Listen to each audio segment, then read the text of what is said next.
কারণ বর্তমানে বাবা খায় বেঁচে আছে। না হয়েছে আমার দুষ্টমি করে আমার ফ্রেন্ডের সাথে। বাবাকে ভালোবাসুন কথাটি আমাদের যুব সমাজ তাদের অন্তরে গেঁথে নিয়েছে, তাই তারা সকাল বিকাল বাবার প্রেমে আসক্ত হয়ে আছে।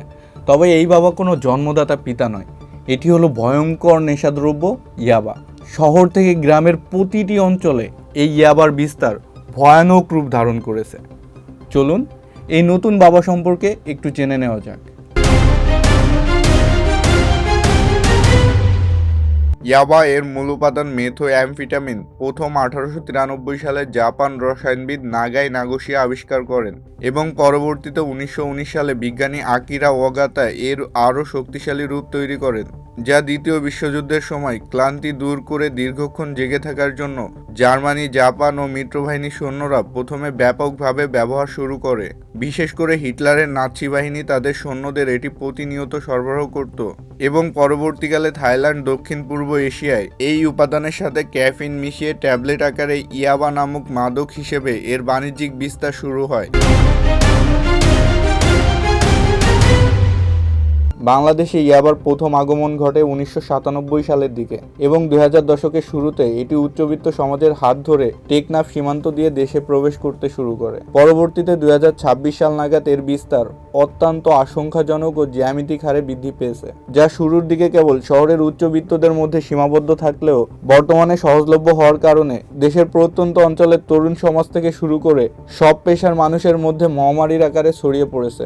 গত আড়াই দশকে আইন শৃঙ্খলা রক্ষাকারী বাহিনীর কঠোর অভিযান, বন্দুকযুদ্ধ এবং শত কোটি কোটি পিস ইয়াবা জব্দ করার পরেও এর চোরাচালান ও আসক্তির সংখ্যা কোনোভাবেই নিয়ন্ত্রণ করা যায়নি। এটি তো গেল ইয়াবার বাণিজ্যিক বিস্তার। চলুন এবার জেনে নেওয়া যাক এটি মানবদেহের শরীরে কিভাবে কাজ করে এবং এটি খাওয়ার পরে মানুষ কেন নিজেকে শক্তিশালী রাজা ভাবে।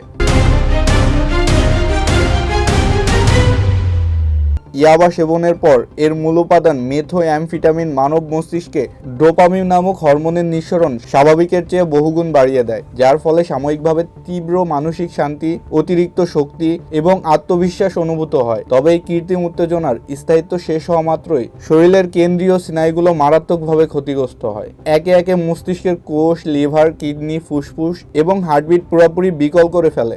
বিশেষ করে ইয়াবা গ্রহণের ফলে শরীরের রক্তচাপ ও হৃদস্পন্দন অতিরিক্ত বেড়ে গিয়ে হঠাৎ হার্ট অ্যাটাক বা ব্রেন স্ট্রোক হয়। হ্যালোসিনেশন ও তীব্র বিষণ্ণতার কারণে মানসিক ভারসাম্য নষ্ট হয় এবং দীর্ঘমেয়াদে শরীরের রোগ প্রতিরোধ ক্ষমতা সহ লিভার ও কিডনি তাদের স্বাভাবিক কার্যক্ষমতা সম্পূর্ণ হারিয়ে ফেলে।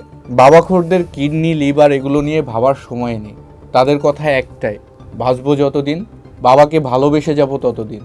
তবে মাঝখান দিয়ে বেচারা পরিবারগুলো ভোগান্তির শিকার হয়। ছেলেকে ইয়াবা খাওয়ার টাকা দিতে দিতে নিঃস্ব হয়ে যায়, আর নিঃস্ব অবস্থায় রাস্তায় বসে চোখের পানি ফেলতে ফেলতে শুধু একটা কথাই বলে, সরকার কি পারে না দেশ থেকে এই ইয়াবাকে নিস্তীর্ণ করে দিতে।